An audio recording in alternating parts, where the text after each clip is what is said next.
नरेंद्र मोदी सरकार लगातार जनता के हितों के लिए काम कर रही है। 26 मई 2014 का वो दिन याद कीजिए जब नरेंद्र मोदी ने प्रधानमंत्री पद की शपथ ली थी और सत्ता पर काबिज हुए थे।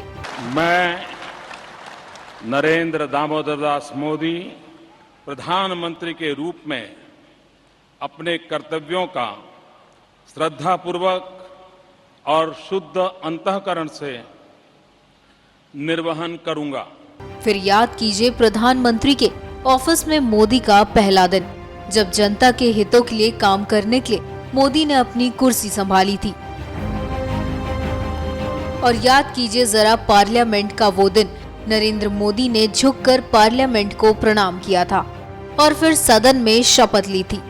मैं नरेंद्र दामोदर दास मोदी जो लोकसभा का सदस्य निर्वाचित हुआ हूं, ईश्वर की शपथ लेता हूं कि मैं विधि द्वारा स्थापित भारत के संविधान के प्रति सच्ची श्रद्धा और निष्ठा रखूंगा। ये शुरुआत थी जो आगे बढ़ती जा रही है और विकास की एक नई इबारत लिख रही है। मोदी सरकार पर जनता का भरोसा आज भी कायम है। जनता ने 2 साल पहले जो जनादेश दिया था वो उससे आज भी इंतफाक रखती है।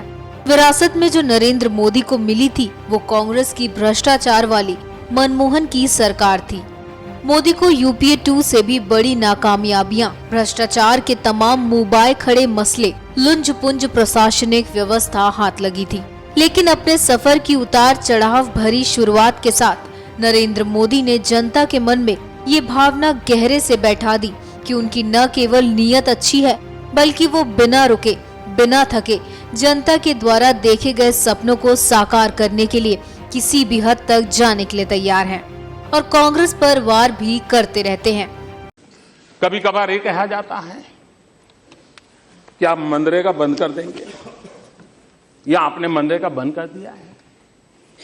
मैं इतना तो जरूर विश्वास करता हूं कि आप लोग, बाकी विषयों में मेरा क्षमता के विषय में शक होगा,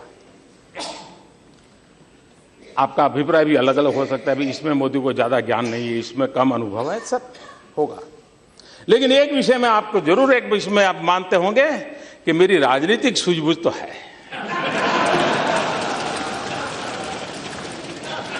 मेरी राजनीतिक सूझबूझ कहती है कि मनरेगा कभी बंद मत करो।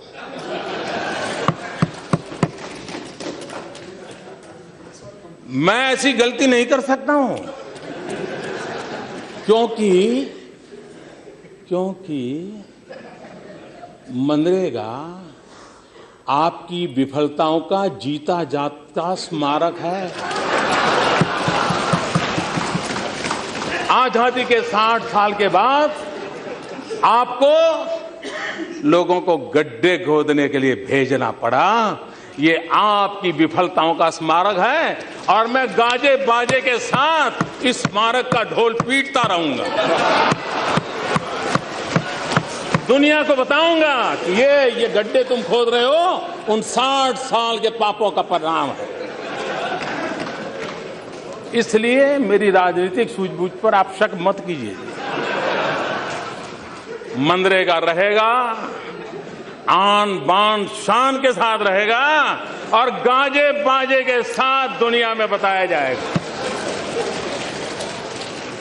हाँ, एक और बात जरूर होगी, क्योंकि मैं देश हित के लिए जीता हूं, देश हित के लिए जीना चाहता हूं और इसलिए इसमें से देश का अधिक भला कैसे हो, उन गरीबों का भला कैसे हो, उसमें जो कुछ भी आवश्यक जोड़ना पड़ेगा, निकालना तो कुछ नहीं है, आप चिंता मत कीजिए जी। जो जोड़ना पड़ेगा जोड़ेंगे, जो ताकत देनी पड़ेगी हम देंगे, क्योंकि हम मानते हैं कि लोगों को पता चले भाई ये ऐसे ऐसे खंडहर छेड़ करके कौन गया है। इतने सालों के बाद भी तुम्हें ये गड्ढे खोदने के लिए मजबूर किसने किया है, ये उसको पता रहना चाहिए। और इसलिए ये तो बहुत आवश्यक है और आपने एक बहुत अच्छा काम किया है कि आप अपने फुटप्रिंट छोड़ के गए हैं ताकि लोगों को पता चले। जनता की सोच है कि मोदी के गद्दी संभालने के बाद देश में ही नहीं बल्कि विदेश में भी भारत की साख बढ़ी है। भारत का नाम अंतर्राष्ट्रीय क्षितिज पर अब ज्यादा सम्मान के साथ लिया जाने लगा है। भारत का नया चेहरा सामने रखा गया है। देश में विकास के मसले पर प्रधानमंत्री नरेंद्र मोदी सरकार की गति को जनता ने सराहा है। बेबाकी के साथ ये आम राय है कि मोदी सरकार विकास के मुद्दे पर एकदम सही पटरी पर है। यदि विकास की यही रफ्तार रही तो देश के बुनियादी ढांचे को आगे वाले सालों में और मजबूती मिलेगी। उच्च शिक्षा, अल्पसंख्यक कल्याण, महिला सशक्तिकरण जैसे सामाजिक मुद्दों पर सरकार ने झंडे गाड़े हैं। सरकार की योजनाओं का असर दिखने लगा है। जाहिर है कि लोगों की आशाएं, अपेक्षाएं और बढ़ेंगी और उसी अनुसार मोदी सरकार के लिए चुनौतियां भी ज्यादा होंगी। NMF न्यूज की रिपोर्ट।